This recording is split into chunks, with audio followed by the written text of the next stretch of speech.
축산, 검협전.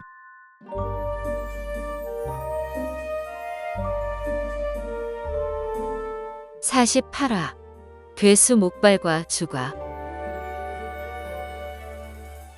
자줏빛 검광이 저절로 날아가 목발을 토막내고 푸른 산 절경이 폭우에 젖으니 아미산을 그리네.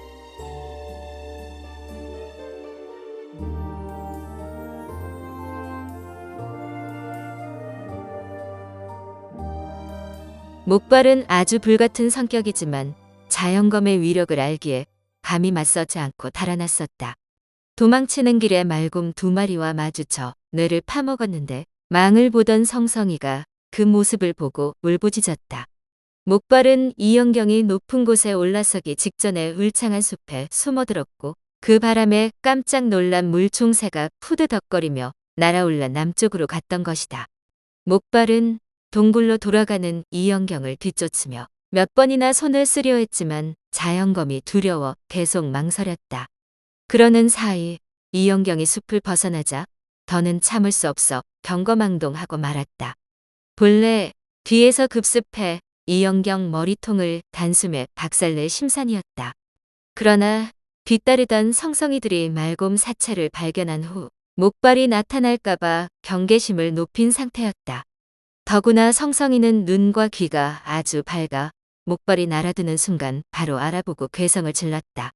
화가 난 목발은 닥치는 대로 성성이 2마리를 해치우느라 시간을 지체했다. 그 사이 이영경이 돌아서서 검을 휘두른 덕분에 위기를 모면할 수 있었다.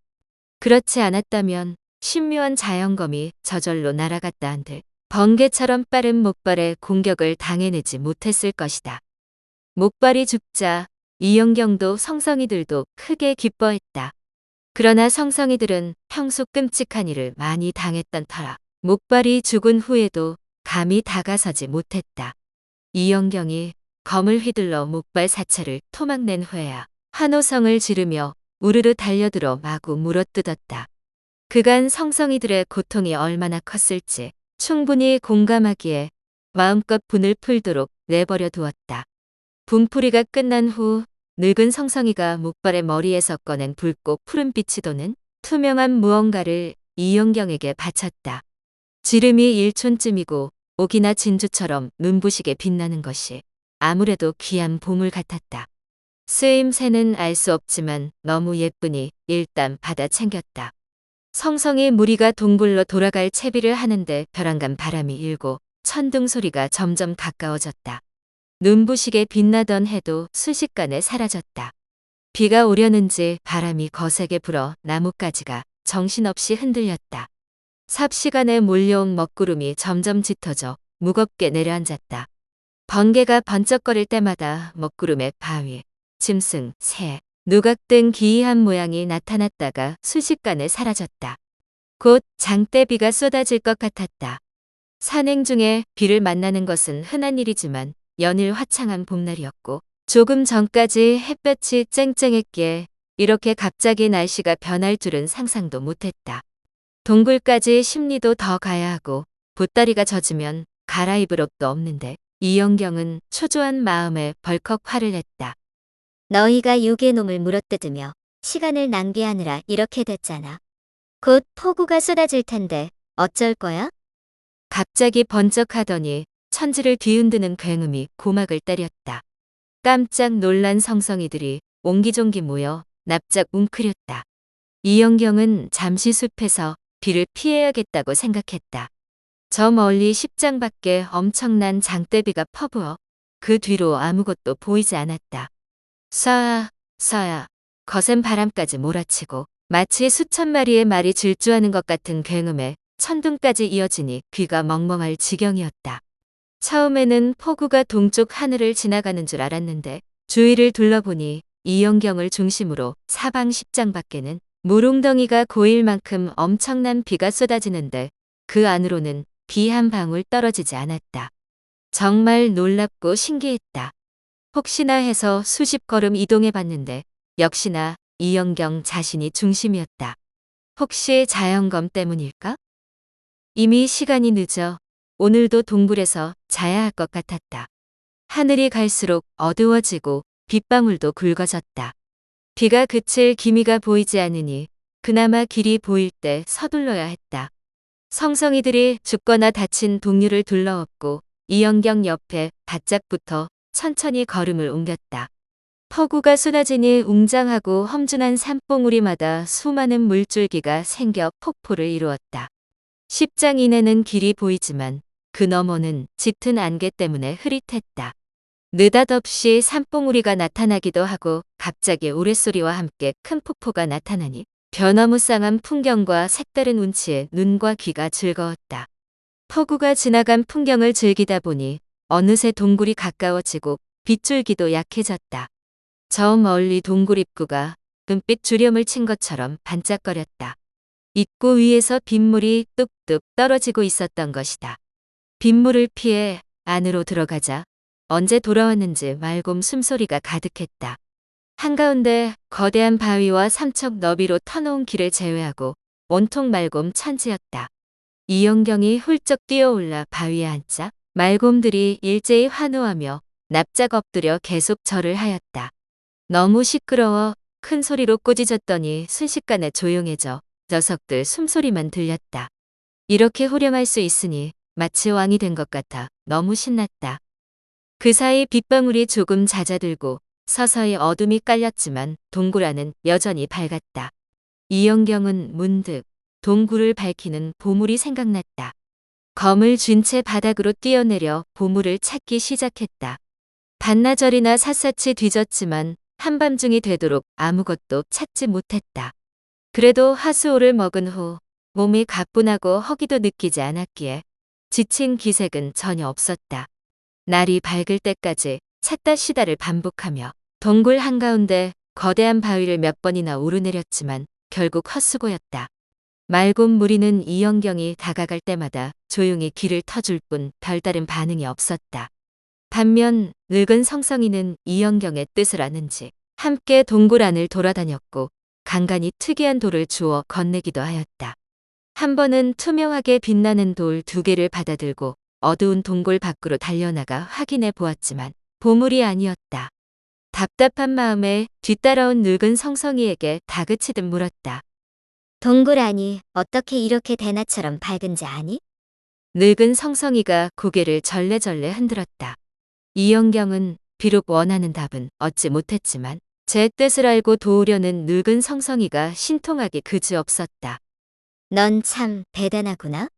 같이 가서 아미산 석굴을 지켜주면 좋을 텐데. 그러자 성성이가 이영경 옷소매를 잡아당기더니 넙죽 엎드려 절을 하였다.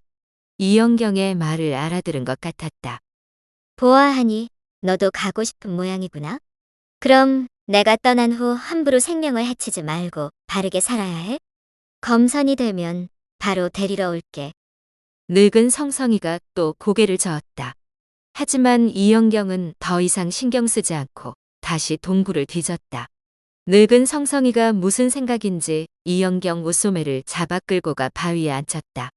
그리고 긴 휘파람 소리를 내자 100마리가 넘는 성성이들이 날쌔게 뛰어다니며 보물을 찾기 시작했다.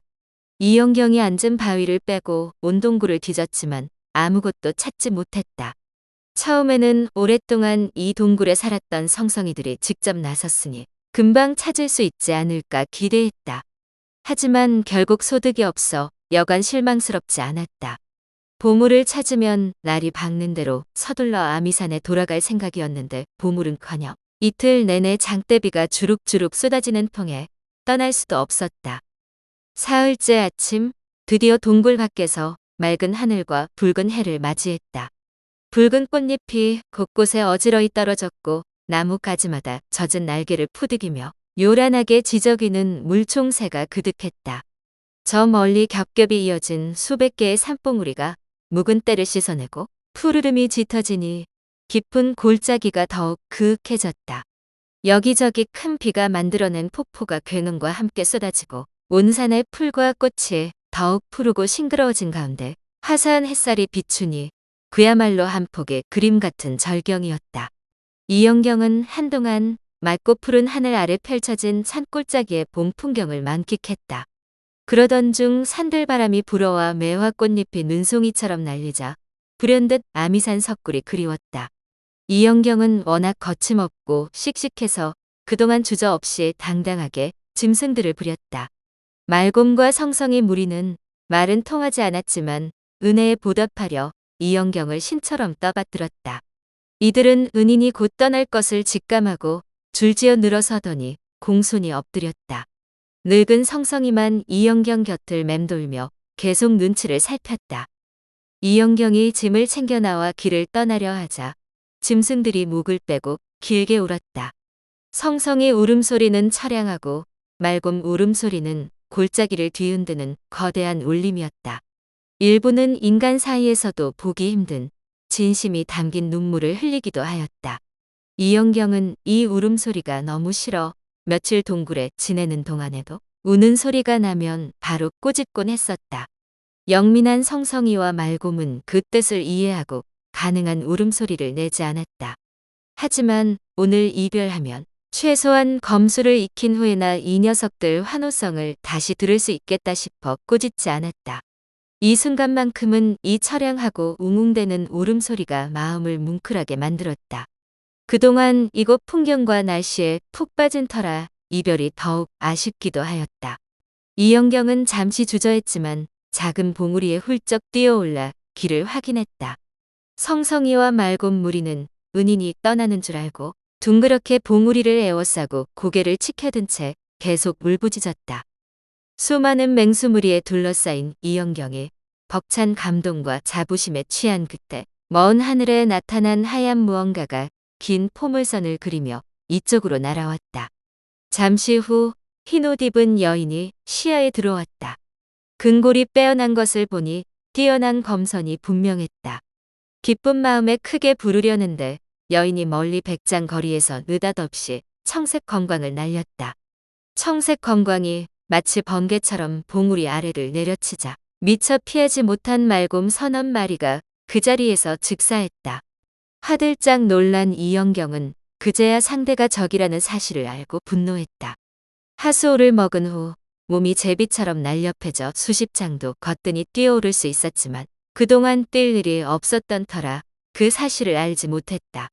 그동안 정들었던 말곰과 성성이가 적의 매서운 검광을 피해 사방으로 도망치자 다급한 마음에 봉우리 아래로 훌쩍 뛰어내렸다. 성성이와 말곰 무리가 이영경을 보고 얼른 모여들었다. 청색 검광이 조금도 여유를 주지 않고 바짝 따라붙었다. 이영경이 생각할 것도 없이 자연검을 뽑았다. 눈부신 자줏빛 검광이 순식간에 청색 검광을 휘감았다. 자연검의 위력을 알아챘는지 청색 검광이 바로 물러섰다. 이영경은 상대가 자연검을 두려워한다는 것을 알고 더 큰 자신감을 얻었다.